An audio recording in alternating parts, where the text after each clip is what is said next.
So, Alan, if you turn on CNBC or you read the Wall Street Journal, they tell you that the consumer is king, right? Consumer is always king.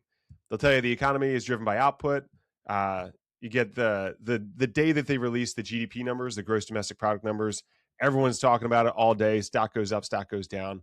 We're told the economy happens when folks start swiping their credit card when they're at wherever you're at, Wegmans, HEB, Walmart, Target, and that's kind of the finish line. When money is spent, that's what everyone looks. But what if I told you, Alan, that by the time that you swipe your credit card at Target, the economic event is already over. It's already done. What if I told you that the metric that we use to measure health of all nations, Alan, GDP, is fundamentally flawed because it's looking backwards in your rearview mirror? That's what we're going to talk about today. GDP being not the indicator that we're looking for.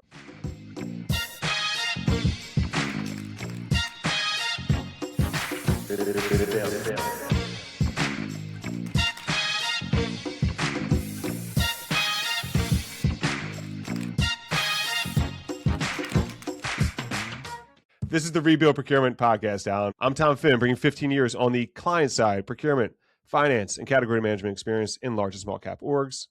And I'm Alan Vika, procurement geek on the sell side of our street, and I've assembled a team of superhuman procurement professionals doing managed services at a little company that we call Summit. All right, Alan. So the GDP as the indicator. For this, let's just start with the elephant in the room, which is GDP. So we treat GDP like it's the scoreboard overall of the entire economy. I have just a quick 2021 numbers. These kind of have changed, obviously, since 2021. But U.S. GDP was around $23 trillion. That's the value, all finished goods, all services. I mean, different countries do it a little bit differently, but that was for the U.S. But there's a chronological flaw here in that GDP measures the result of activity, not the cause. So if you think about a car rolling off an assembly line, that car counts towards GDP today. So you go buy your Maserati, Alan, your Mercedes-Benz, your Volkswagen, whatever it may be, that car counts towards GDP today. But when did the economic activity actually start? It started 6 months ago when the procurement manager identified that there was a need. A procurement manager, forecasting, whoever's sitting in that seat. And it happened 3 months ago then when the contract was signed for steel, and maybe even further. Not sure the length of a car, but that feels about right. And then it happened 1 month ago when energy was purchased to run those machines. There's all of this forecasting, category management, contracts, purchase orders that go into all of this. So by the time the GDP data captures that car, the decision that created is old news, right? Is that ancient history. And driving the economy by looking at GDP is like driving your car by staring at the odometer. You're kind of just like looking at it going upwards, but it tells you how far you went, but it tells you absolutely zero about the curve and the road ahead, how much gas you have left in the tank. If you're just looking at one thing, kind of the output, which is the miles in that case, you're not getting the whole story. So I have another analogy here, Alan, and it goes to the restaurant. So I'm not sure what's the out in Pittsburgh, what's the favorite restaurants out there. Permanis. That was actually what I was thinking, with the fries, and there's a lot of ingredients that go into a Permani sandwich. So if you just think of Permanis, is it a sit down? Do people sit in Permanis? Oh yeah. Okay. I've never actually been. I went on a Sunday and it was closed one time. Yins need to get out here to Pittsburgh. I'll take you downtown to Permanis. Yeah, there you go. It's a sandwich with fries on it. It's all in one for the miners, right? Or the steel workers. That was kind of the idea with the Permanis. Actually, the truck drivers. Truck drivers. Okay. You put you put the fries on the sandwich. We call it a sandwich. Put the fries on the sandwich so you could eat it with one hand. That makes sense. And driving safely. So it's just like that. So GDP ends up maybe being for some might be a dining room. For maybe those truck drivers, it's their cab, and then is essentially where the customer's eating. You can see it. Looks nice. People are smiling as they eat. And you count the plates and you can kind of see what the output would be. But procurement, where we sit, is in the kitchen and in the pantry. So along with demand planning, supply chain. And if the restaurant manager stops ordering ingredients on a Tuesday, right? The people in the dining room, or again the cab, they wouldn't know. They're still eating their steaks, they're still eating their permane sandwiches that they ordered, but the dining room looks healthy, but the pantry might be empty. So by Friday, the restaurant's closed. They ran out of potatoes. They have no fries to put on the sandwiches. So the economists are in the dining room. They're shocked. Like, what is this? It was just bumping last week. Everyone was super happy, enjoying their sandwiches. But the procurement manager in the pantry knew over 3 days ago that they were going to run out. The supply chain manager knew they were going to run out and weren't going to be able to support that economic activity in the dining room. So that's kind of where, between the GDP, the dining room itself, and what we'll talk about, essentially where procurement plays within the kitchen and the pantry. So if GDP's, given one more example here, if it's the exhaust pipe on an engine, what's the spark? We argue that that the atomic unit of the global economy is the purchase order. We need to stop looking at POs as just administrative work and kind of level up a little bit. What does this do? It's a commercial signal. If folks are going to be looking at the economy, they can kind of look towards what are folks purchasing. So thinking about the physics of business, right? Marketing team, they can project demand, right? If they're at the supermarket, they have an idea of what they need on the shelves. A CEO can have a vision, what they want from the company. But then all that potential energy is essentially theoretical. Nothing moves in the physical world. No copper gets mined. No ships leave a port. There's no code written until someone signs an agreement. And folks may have this feeling, if you're working with a smaller business, right? They're kind of like, they end up needing to hire to support future demand, right? They're not going to do that until they know something's coming their way. So the moment that PO gets signed ends up being this kinetic energy, right? Alan, you're the doctor in this area, that ends up being shifted, right? It transforms from potential to kinetic, right? It becomes real, or more real. Can I? Yeah, let's dig into that just a bit, because when I think of a purchase order, it's it's somewhere in between. I would call it maybe more potential energy, because you have this big chunk of money that's waiting to be spent, but it could be spent over the next month, the next 6 months, the next 12 months, the next 5 years. So I would say, if you're trying to get to the signal might be the invoice, although that might even come a little later. I don't know. We have to dig into this. Yeah, by industry, I'd say. So for certain things, you need to, if you get the even letter of intent, which is even weaker, right, than a purchase order. Oh, yeah. But folks start building plants at a version of letter of intent in some cases, right? There's capital investment that goes into this is where my mind was. Capital investment that goes into the purchase order. We could say signed contract too, right? If you had signed contract and what's associated with that, certain milestones, as long as you achieve them, you get paid. So I think there's ways to kind of view, invoice, but at the invoice, something should have already happened at that point. Right? That's right. Well, at least on the supply side, somebody's built something, sent it, and is able to charge for it, and then you're just waiting to be paid for it. But yeah, that's a very interesting thing. The purchase order, I don't know that the purchase order always contains a schedule of when that money is going to be spent. It's a guarantee the supplier's gonna ping that purchase order, because that's like potential cash just sitting there waiting. Yeah, a little bank account, little piggy bank to hit. Yep. Yeah. So the idea is just there was money available then. There's been some version of commitment that's happened that then on the supplier side, they can then react. And it goes down through the economy. It might start at whatever, your computer, but then the things that go into the computer end up being like the screen, the glass. So Corning ends up feeling more comfortable delivering for the Samsung phone once they have the purchase order from Samsung.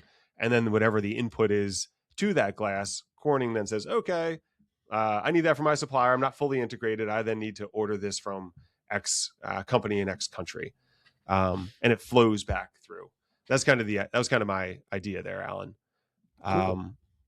And then just from the signature, say if there's a PO contract, whatever it is for steel in Q3, that company's still making a bet that you'll have customers in Q4. So it's not even always necessarily attributed. Sometimes it is more of the like the feeling, looking at historicals, expectation. I mean, the companies that are going to deliver for maybe even Black Friday, yes, they may have an order, but they're probably also planning for supply that's going to be coming through and Hmm. expectations. Um, Right. so the PO contract, whatever it is, kind of signals something's going to shift in the economy up or down if you're getting them or if you're not. Then and then the other side is well, but Steve Jobs, right, Alan? Steve Jobs, that man just created demand. He never waited for a purchase order. He just built the iPod, the iPhone. He makes more Macs, whatever it is. Innovation is what drives the economy, is what some would say. It's I've heard it called. There's like a Steve Jobs argument, and Hmm. and it happens within consumer tech and maybe some of those like call it more niche. I mean, Apple's not a niche product at all, but there's like industries versus the ones that aren't necessarily creating, they're supplying. But supply where supply can create its own demand. But the Yep. iPhone, I mean, if we just go through, we could probably list them on like one hand, maybe two, of certain products that might drive that just that activity, and is not necessarily the rule. Because if you look at Well, I don't heavy know that. industry, Yeah, I don't know go. that GDP is going to measure that anyway. So what I would say is, if the argument is that the purchase order is not going to capture that, the GDP is going to be even worse, right? So Yeah, you know, it's I think true. you're incrementally better. You're further upstream, which is I think what you're arguing. Yeah, exactly. And if you look at the like industrial economy, call it like the energy, aerospace, construction, nobody starts making a offshore oil well that's $100 million just on hope, right? There's kind of like things just don't. Folks might be vibe coding, but they're not, vibe building a skyscraper. Um, Yep. so there's all this like they run on derived demand, right? There's these expectations, and they can kind of forecast things out, um, because there's going to be need for oil. There's going to be need for a plane. Maybe if there's a feeling that they're not going to have as many planes, maybe they won't put as much force into it, but they're still going to need to have those things that drive that heavy economy as well, where kind of the contract makes the economy in that sense.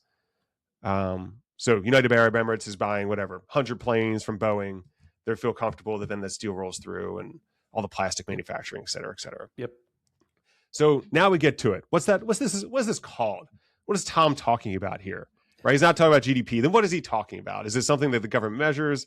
Is it something that just folks need to talk about? It's kind of this dark matter side of things that no one knows, but within the procurement space. So the what is called, Alan, is, and I started researching this. I've kind of felt this Yeah. before, but there is Yeah. it's called gross output. So we Hmm. have GDP, gross domestic product, and then we have gross output, GO. So we constantly hear that economies or consumer is 70% of the economy. It's kind of just something that is said, and statistically is true, but it's misleading when it comes to the real economy, because you can be working for services. You could be working for the heavy manufacturers. You could be working for Apple building the iPhone, but there's a lot of money that rolls through all of those industries, and it doesn't just end up being what the consumer is spending there. So while I was saying in 2021 that the US GDP, those final goods, was $23 trillion, the gross output that measures total sales at all stages of production Hmm. was $42 trillion. So call it, on about double is the number. Yep. Yep. So that $19 trillion gap, that is the supply chain. That is the B2B economy. And that is essentially, when you're looking at the economics of things, that ends up being that dark matter that flows throughout, not just at the credit card level. And it ends up being invisible to the consumer, because it's double the size of the consumer economy in terms of transaction volume, which is, when you think about it, it totally makes sense, right? There is all of, you're paying the electrical company, again, going back to cars, they have to pay the steel manufacturers, the Alcoas of the world. So you always think, I think every single department has their version of that, the iceberg, right? Where you kind of have the iceberg sitting on top of the water, then everything below it. And similar, you might do like the tip of the spear is the consumer, things of that nature, and then they determine essentially what the final direction is. But the B2B supply chain is the rest of the spear, is the whole shaft side of things of that spear Hmm. that provides the weight, momentum, the impact associated with it. There's so much to it that's not just consumer. Can So you give a real world example of that, Tommy? sure. So I mean, I guess I'm heavy leaning into steel here. So maybe if we just think about, call it like soda, a soda can, let's say the can itself, that you have someone maybe that maybe it's like, I don't know if it's $2 now, Alan. What if somebody was to go to a vending machine? Is that $2 for like a I think Coke it's or a Diet Coke? I think it's still a buck, or is it a Is it buck still a 50? dollar? Maybe I they don't just know. don't want to, Mhm. hinge to Mhm. higher. But let's say Mhm. it's. I guess I've seen a few, maybe that RC Cola that's 25 cents at Walmart or something. But let's just say the Coke is $1 at the vending machine. That dollar ends up being counted towards GDP. So Okay. I think that's probably a reasonable example that folks could just think of as they're leaving the supermarket. They're like, wait a sec, I wanted that Coke. So where does that start for that can itself?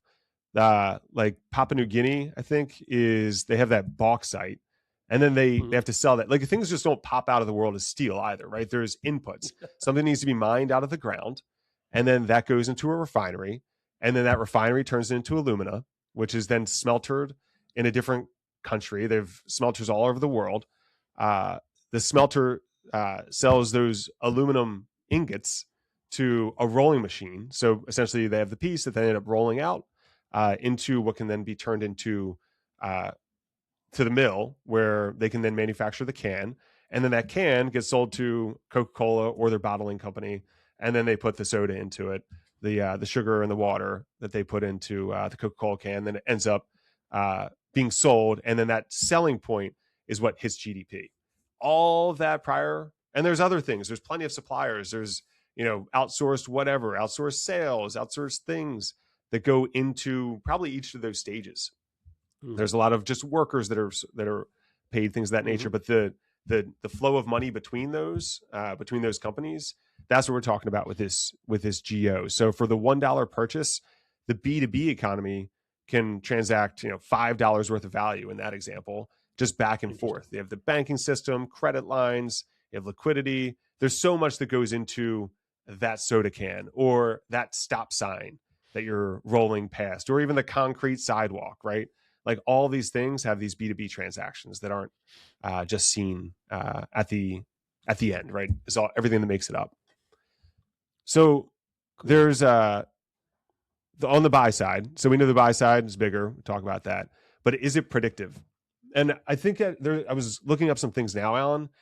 I think there is something to be said that this might be happening again, where these predictions I'll walk through for 2008 might be happening again. But if you looked at GDP in early 2008, economy looked good, looked great. Mhm. UK actually reported positive growth in Q1 2008. Um, Right. European Central Bank, they raised interest rates in July 2008 because they thought the economy was strong enough to handle that. And they were, but what happens again? We've been talking about this. They're looking in the rear view mirror. They're saying Yep. essentially it was great, but not looking forward to saying is it great? And this is where a lot of us have looked at the PMI, the Purchasing Managers Index, and for that at the time, that was the red flag. It was bleeping red at the time, saying, and what Mhm. the PMI does, it asks buyers, are you ordering more or less than you were last month?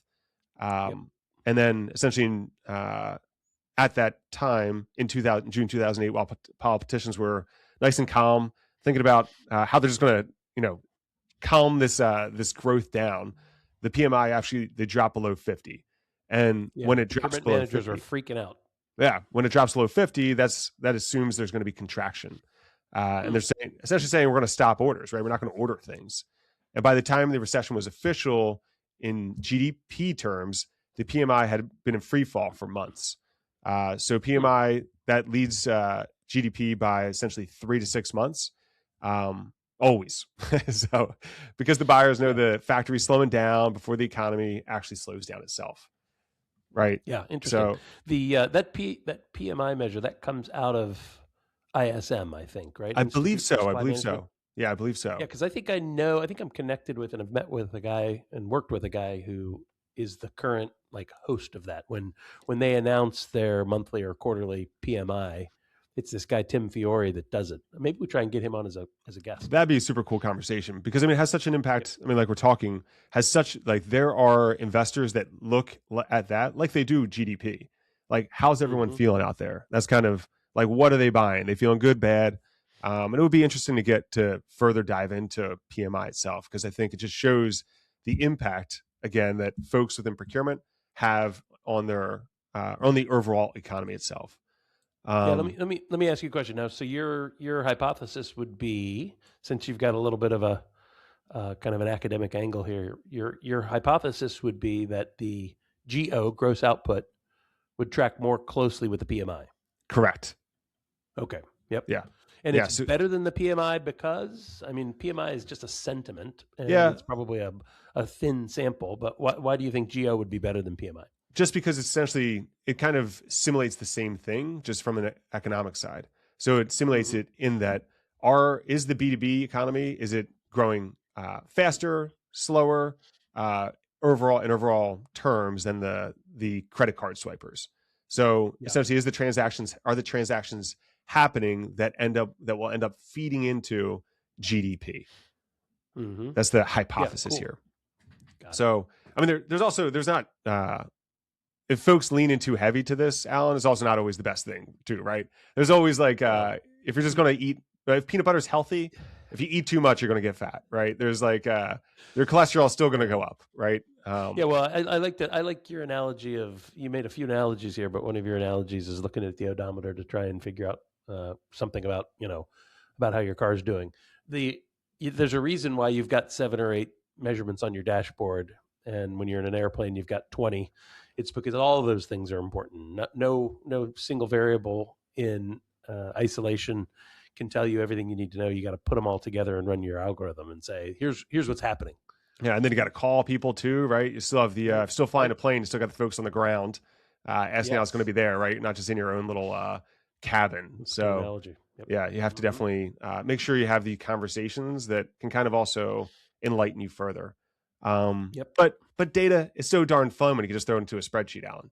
So it is. It's lots of fun. It's lots of fun. So I mean, this makes me really think that I need to do some research, and by that I mean maybe Google research, maybe deep research on how in the world do we calculate GDP? How in the world does that PMI get put together? If we talk to somebody like Tim at ISM, he might be able to tell us, here's how we make the sausage. Yeah. But it's like these things are very complicated, and then if you are basically hypothesizing GO as the better measure, the better metric, what does that mean? How do you go out and measure GO? That's an interesting one. Yeah, and I think maybe that was kind of the intent of PMI too, right?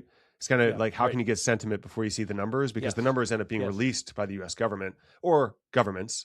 But it feels like there's a way to get ahead of that. This is also this is sort of an outcome, and you and I have talked about this, Alan. This is an outcome of just there's definitely a place in which, and maybe I think it's maybe the main seat in which procurement folks and companies themselves on the B2B side really have a much greater impact than the end state consumer products that maybe are the ones selling to GDP or make up GDP. And I think there's a lot more to dig into this.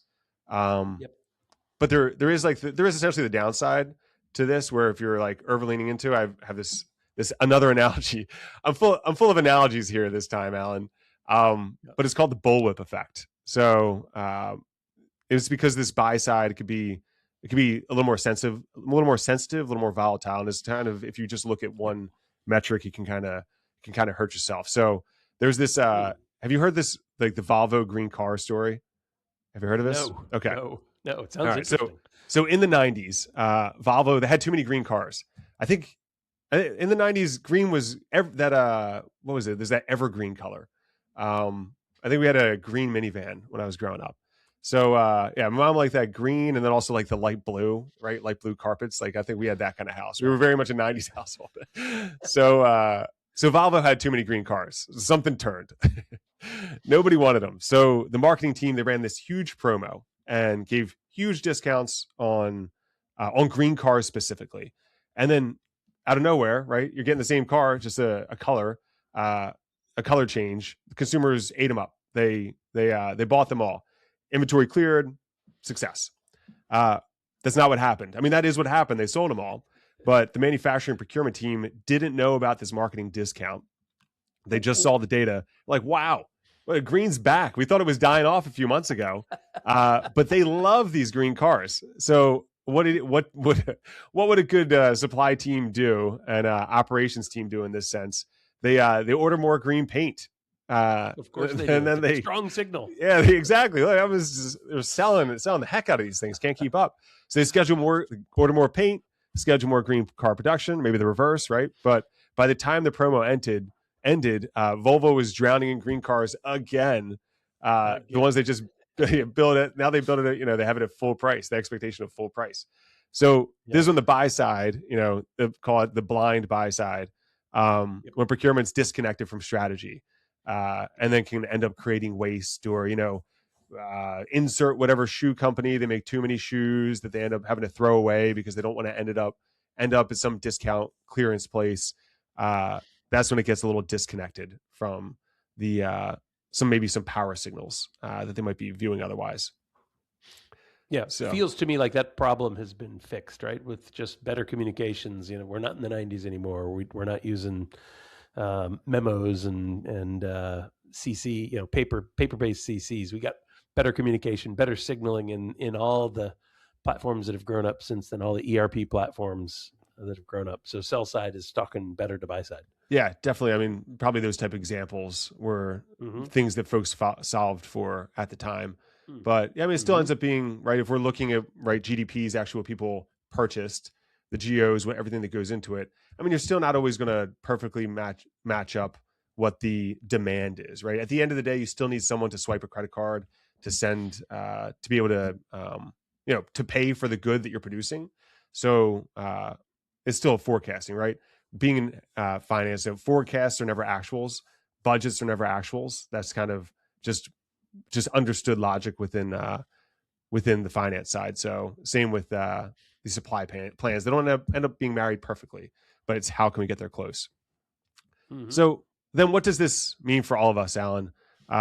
For folks listening, right?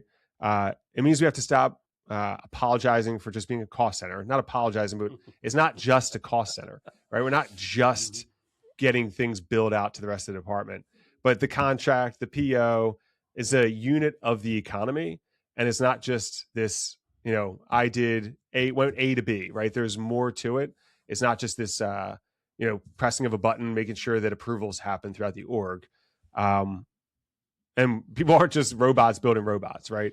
There has to be a skill to it. There's thought to it. There's impact to it as well, not within just your company, but to the overall global economy.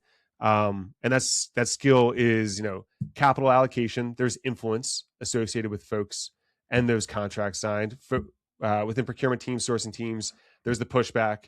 There's walking through all of the steps to get to a decision, and then the skill of securing things and getting things. I mean, the semiconductor industry is one that's known right now. That's a lot of sourcing managers are, at the forefront of finding the next best companies, making sure things get secured, probably having a lot of sleepless nights. There's things associated with the procurement side of things that end up being how a company succeeds. And then it's just general strategic value of moving up the chain as versus just the signing of a contract itself. So, Alan, what we're saying here, procurement done looking in the rearview mirror.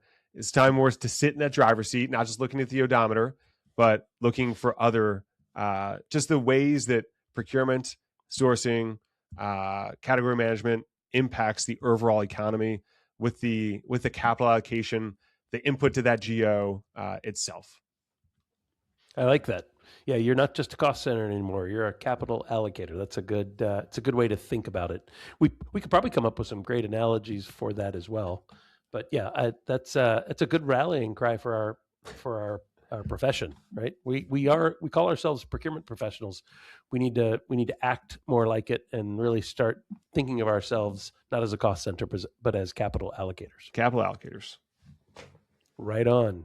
Well, thanks, Tom. This is, I think, a good start. Maybe we'll dig deeper in the next episode into how we calculate GDP, how we might put together a metric around gross output that we could use as a better signal for what's actually happening in the underlying economy. On behalf of your humble hosts here at the Rebuild Procurement Podcast, we are Tommy Finn, the professor, the guy who puts the fin in finance, your OG in procurement. I'm Alan Veek, hoping you will make this a powerful and productive week in procurement. Bye-bye. Bye-bye.